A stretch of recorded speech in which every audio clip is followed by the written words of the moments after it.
This is our third day of history for this week. Please begin by reading in your book from right here on page 91 to the end of the chapter.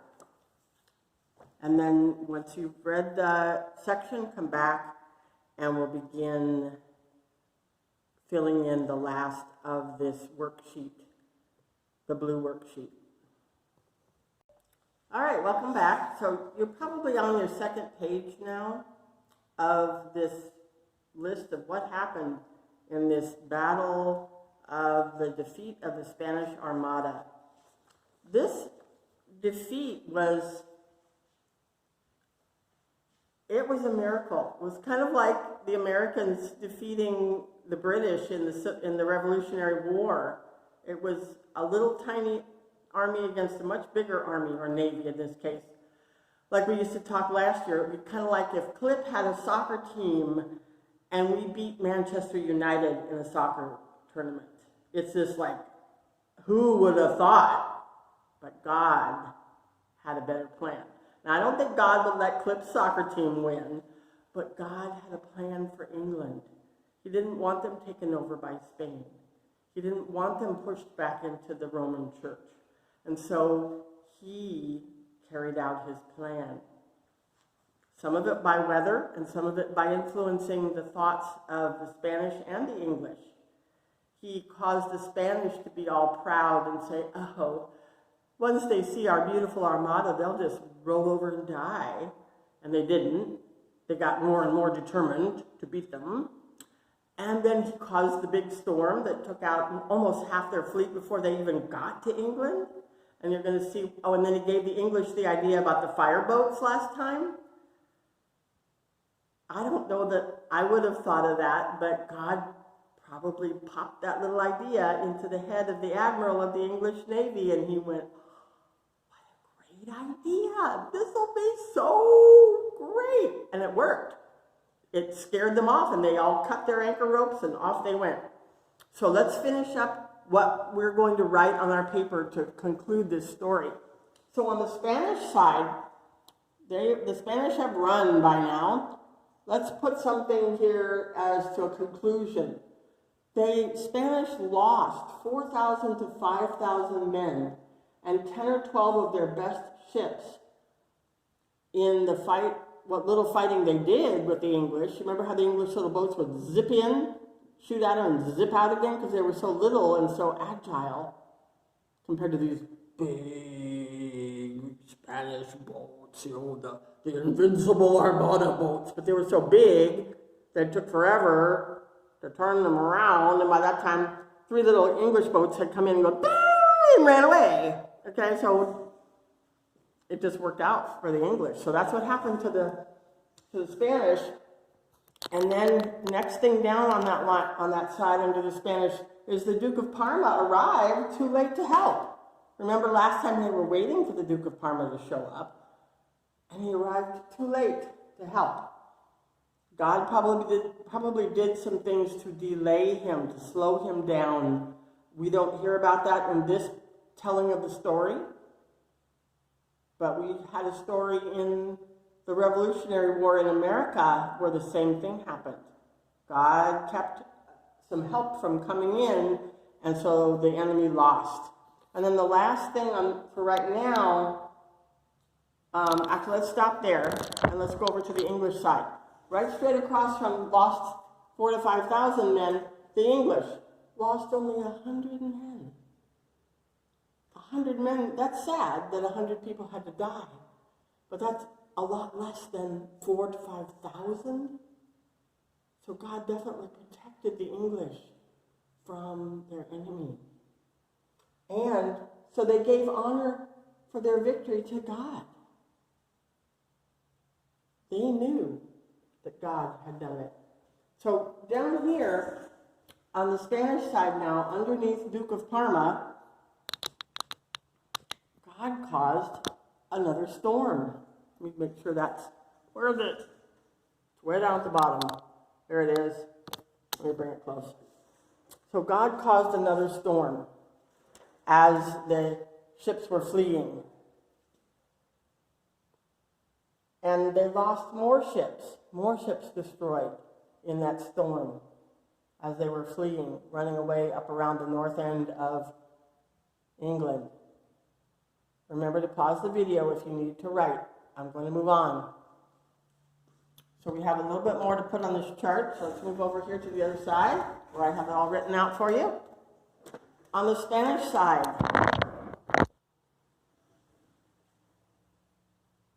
only 53 ships out of 150 returned to Spain, and many, many men died.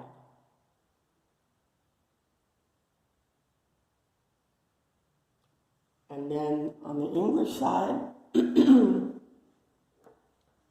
during the threat from Spain, the people of England prayed for God's protection.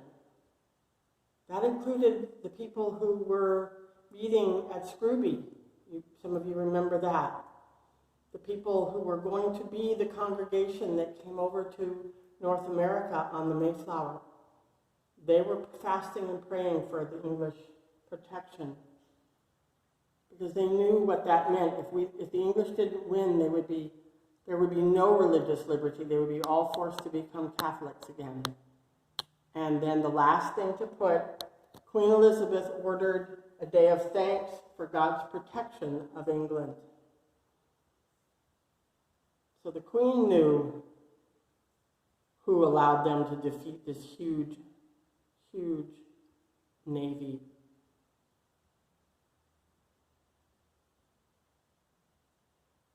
So, pause your video if you need to have time to write. Let's also finish putting the route of the Spanish Armada on our map. So they had already fled from the fire ships and were headed up this way. They came on around, kept going. They tried to go here and here, but the people protected their country. They wouldn't let them in. So they had to sail all the way back to Spain.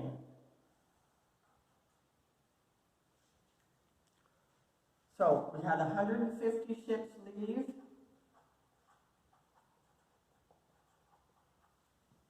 So we're at 150 ships right there next to Spain.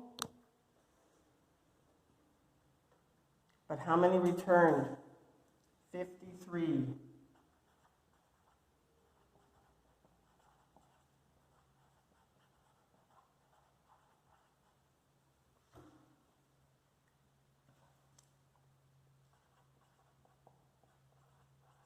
So right, 150 ships sailed, 53 ships returned.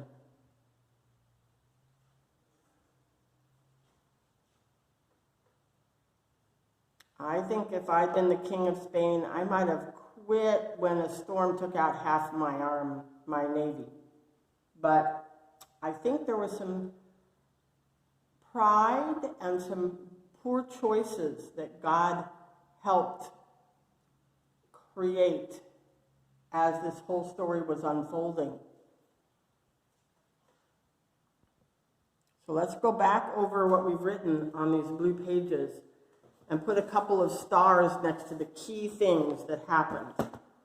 So over on the far side here, and on this side here, we're going to put some marks where there's some key places where I think God stepped in. Besides using the storms, because God loves to use the weather to get people and move things his direction. So it's kind of funny that we're learning about weather this year. But here's God using the weather again. So let's put a couple of marks by the key things where God may have stepped in. You might even pick a color and put a big dot next to those things. I think the first thing is where they bragged about being the invincible armada and telling everybody exactly how many boats there were in the armada and everything. The English knew what they were coming up against because the Spanish bragged about it. Usually you would keep the size of your fleet a secret so that they don't know how big the enemy is. But no, they published it. They put it out for everybody to read.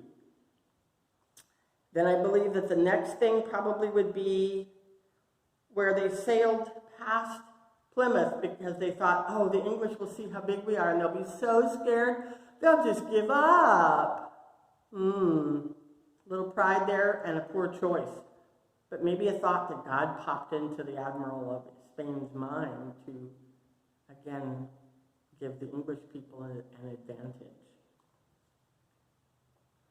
Then over on the English side, out in the white part over here, on the English side, let's put a mark by the fire ship idea. That was a brainwave from God. I'm sure of it. So the part about 2/3 of the way down, maybe on your second page, the idea of the fire ships. And then there's, of course, both the storms that God used to make things even worse for the Spanish. So this is the story of the Spanish Armada. When you hear about it in the future in history books or movies, you'll remember, oh, that's when God saved the English people from their enemy and kept what religious liberty they had alive. Now, we saw that they didn't have a lot of liberty because they had to do things the way the Church of England told them, but that was much more liberty than being under the Church of Rome. So this is a miracle. And the historian that we read about, the guy with the last name that starts with an H that's so hard to say, he saw it as a miracle. A miracle is something that's caused by God that couldn't have happened naturally. So at this point in time, what year are we in? What year? Look at the end of your book. Sorry, at the end of your chapter. Oh yeah, let's talk about that as well. There's the coin that they made. This coin right here that shows the crashing ships on one side and the 4 men praying on the other side. And what does it say on it? To the glory of God only, in 1588. So 1588, let me write that down where you can see it, 1588. And what year did the Pilgrims leave for North America? 1620. So that's 32 years between them. Right in here. This is 32 years. So many of the people who went to North America on the Mayflower were alive at the time that the Spanish Armada was defeated, that God did a miracle for the English people. So they had already seen a huge miracle, and they were expecting more. So we're going to be moving on now to chapter 20 next week, and the Mayflower Compact. Have a good weekend. Bye.